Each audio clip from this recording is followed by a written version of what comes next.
puzzle. Alright, for this puzzle, first we have to show to our child the exact picture of the puzzle. For example, this is tortoise picture.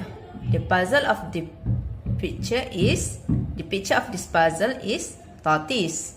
Then after this, we'll take the piece of the puzzle out. Then we will rematch again. This one. We'll complete the border first. This one is for like the oval one. It's here.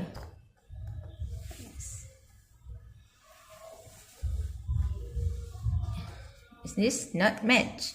So put here. Alright. Then maybe parent can add some interesting